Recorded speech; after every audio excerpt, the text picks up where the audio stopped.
All right, excited to play at home again.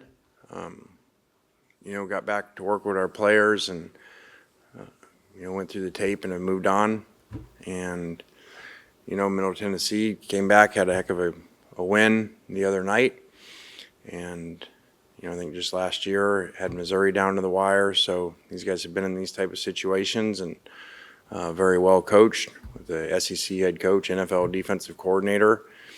That they're really sound in what they do. So we're going to need to prepare really well this week and play really good at home. So we look forward to the challenge. Hopefully our fans will show up. Re-looking at the tape, just thought our student section talking to our players was really good Saturday.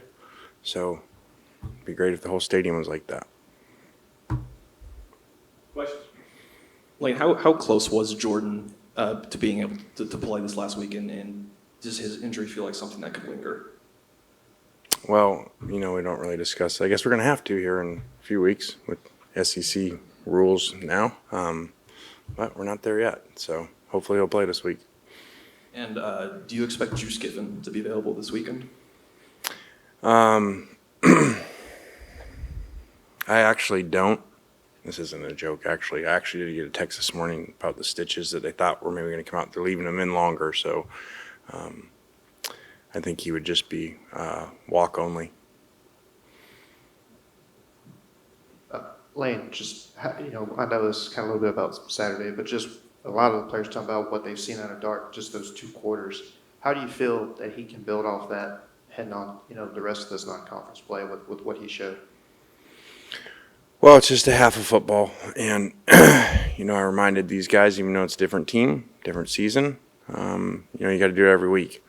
And I think last year, he had a really big game, and we had a really big game on offense in the opener.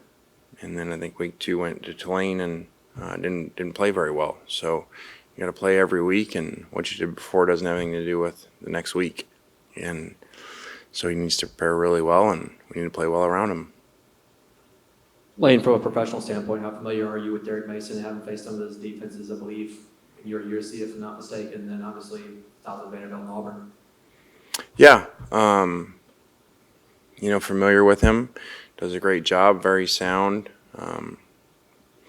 So I think that, just watching, he's a little hands-off, it seems like, and this coordinator does it seems like, and does a really good job. Did a great job in, the XFL, and they led in total defense, scoring defense, I think, and has a lot of NFL background and coordinator at the Cowboys and has done a lot.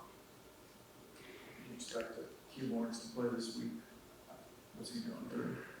I hope he plays. That's about all I got. Would be good to get him back out there. How did the helmet, the helmet operation go, and did you find big advantage in using the iPads? Yeah, I thought it was just a different game with it. Now, again, I think it's going to be neutralized because the defense has it and you have it. So, but it's just different. So it's extremely valuable. You got to be careful how much you're watching this. It's almost like screen time with kids. You're looking down at your phone and all of a sudden there's something third down on defense, a penalty, and I'm not looking to figure out what to do. So I actually found myself missing more defensive plays than normal with it. So, just got to get used to it. But it's very unique and a lot of stuff on there you can go through. Both sides of the ball, sideline and end zone. So it does change it. But again, I think it'll be neutral because everybody has it. Lane, there's not a lot that we can talk about the first string defensive front, but I want you to comment on the second group, and basically Jamaris Brown. I thought he had a terrific game. He did. Very powerful, explosive. Again, I know I keep saying it, our D-line's not looked like that, especially when we went to the 2s over our 4 years here, and it was exciting. Kyle asked at halftime he wanted to let the game clock run in the second half so it'd be shorter, because of the score, and I was adamantly against it because I wanted to see these guys play, You know, they worked really hard, really got a lot of good players all around, especially the linemen. So, you know, and the fans that stayed, I wanted them to, you know, get their full value of their ticket. Now, after week one, how did you see the defense improve, and how much did the transfers contribute to that? Well, again, we're going to play better opponents, and those guys had a lot of new players on offense, including losing their quarterback that was Conference Player of the Year. So this is a really good quarterback. This is going to present new challenges, but our transfers made a lot of plays. They were all over the place on defense.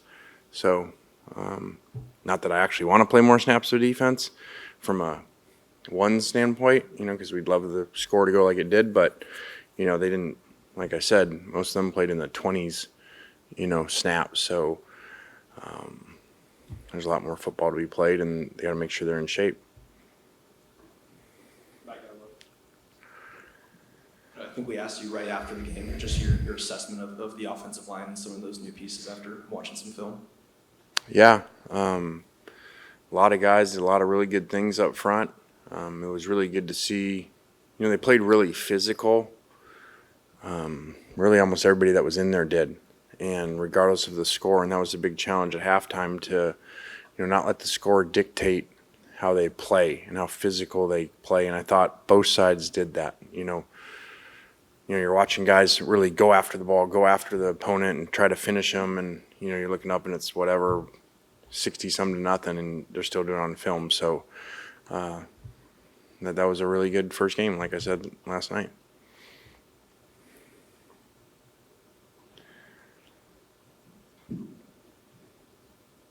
If you had to nitpick it, do you have any concerns coming out of Saturday? Yeah, I thought that we missed a few things in protection, you know, communication line and backs. I thought that, you know, we had some coverage issues where we allowed some people running open. You know, it wasn't about getting beat in, you know, man-to-man. It was about screwing up assignments. So those are things that will hurt us a lot down the road. You'll give up explosive pass plays and sacks. Coach, I know Pooh Paul has missed a lot of camp, but Saturday night looked like he was mid-season form. Comment on his play. Yeah, you know, obviously we've never played with him on our team, and so always respected playing against him. And he had had some injuries and things in camp, and he's trimmed down, and so it was awesome to see. And some people, you know, obviously, you know, in the sport, got to practice well, but some people just play a little better than they practice sometimes, and I think he's an example of that. What do you think about him and Daugherty on the field at the same time? Yeah, I like it. You know, Kyrie did a good job too, as well as Tyler. So look for those guys to all play, but they did play at the same time, and it looked really good. Anything else for Coach? All right, thanks, guys. All right, guys. Thank you.